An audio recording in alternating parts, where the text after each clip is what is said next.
بسم الله الرحمن الرحيم نحمده ونصلي ونسلم على رسوله الكريم أما بعد عن أبي المخارق رضي الله تعالى عنه قال قال النبي صلى الله عليه وسلم مررت ليلة أسري بي برجل مغيب في نور الشمس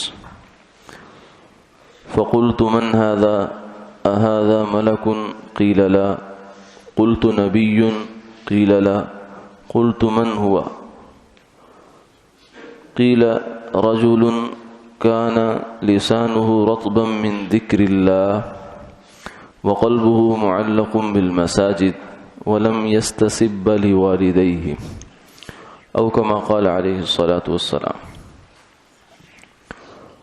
ابو المخارق رضی اللہ تعالی عنہ سے مروی ہے کہ رسول اللہ صلی اللہ علیہ وسلم نے ارشاد فرمایا کہ معراج کی رات میرا گزر ایسے شخص پر ہوا کہ جو عرش کے نور میں گم تھا۔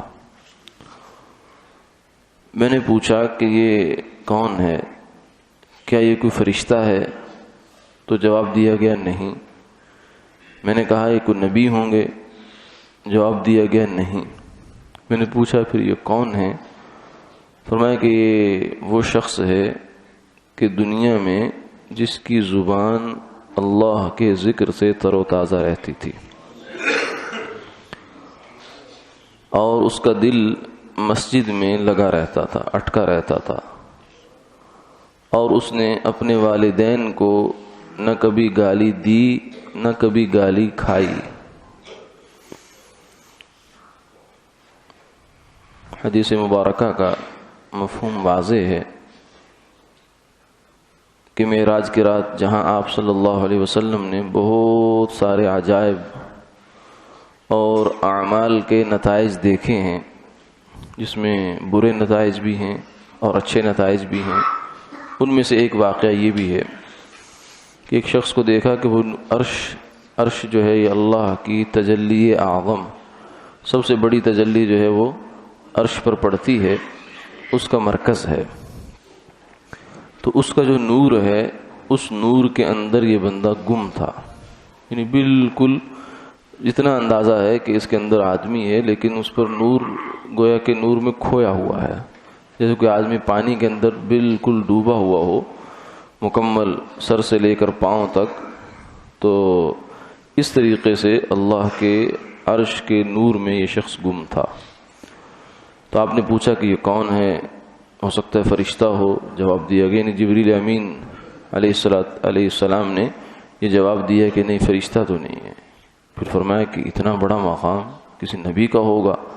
فرمایا نہیں، یہ نبی بھی نہیں ہے۔ پھر پوچھا کہ یہ کون ہے؟ فرمایا کہ یہ عام آدمی ہے، نہ وہ فرشتہ ہے نہ وہ نبی ہے، بلکہ ایک عام آدمی ہے، لیکن اس کے 2-3 عمل ہیں جن کی وجہ سے اللہ نے اس کو یہ مقام عطا فرمایا، یعنی اتنا اونچا مقام کہ جس پر آپ صلی اللہ علیہ وسلم کو بھی اس کے فرشتے ہونے یا نبی ہونے کا گمان ہوا، اتنا اونچا مقام ہے۔ ایک تو یہ ہے کہ اس کی زبان ہر وقت اللہ کے ذکر سے تر و تازہ رہتی تھی، یعنی یہ جو اٹھتے بیٹھتے چلتے پھرتے آدمی کی زبان ایک ایسی چیز ہے کہ اس کو ہم چلتے پھرتے اٹھتے بیٹھتے اس سے نیکیاں کما سکتے ہیں، بجائے اس کے کہ ہم دائیں بائیں کی باتوں کے سوچنے میں لگ جائیں، ماضی کے قصے سوچتے رہیں، مستقبل کے منصوبے بناتے رہیں۔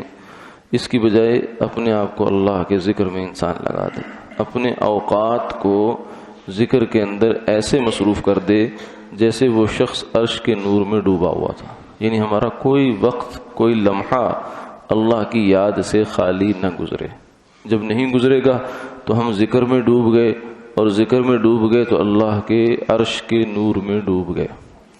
اور دوسری چیز یہ ہے کہ دل مسجد میں اٹکا ہوا ہے، جو انتظار ہے کہ اذان ہو تو کب مسجد جائیں، اور پھر اگلی نماز کا انتظار، پھر اگلی نماز کا انتظار، پھر وہاں تلاوت میں اعمال میں وہاں کے ماحول میں انسان کا دل لگ رہا ہو۔ اور تیسری چیز یہ ہے کہ اپنے والدین کے لیے نہ اس نے کبھی ان سے کوئی بدتمیزی کا کلمہ کہا، نہ کبھی اس نے ایسا کام کیا کہ جس سے اس کے والدین پر کوئی انگلی اٹھائے کہ یہ کس باپ کا بیٹا ہے جو ایسے کام کر رہا، اور نہ کبھی ان کی نافرمانی کی جس سے ان کو اس کو کچھ کہنا سننا پڑے، برا بھلا کہنا پڑے۔ تو یہ شخص فرمایا جس میں 3 صفتیں ہوں تو یہ وہ آدمی ہے جو اللہ کے نور کے عرش میں ڈوبا ہوا ہوگا۔ اللہ تعالی ہمیں بھی ایسے خوش قسمت لوگوں میں سے شامل فرمائے۔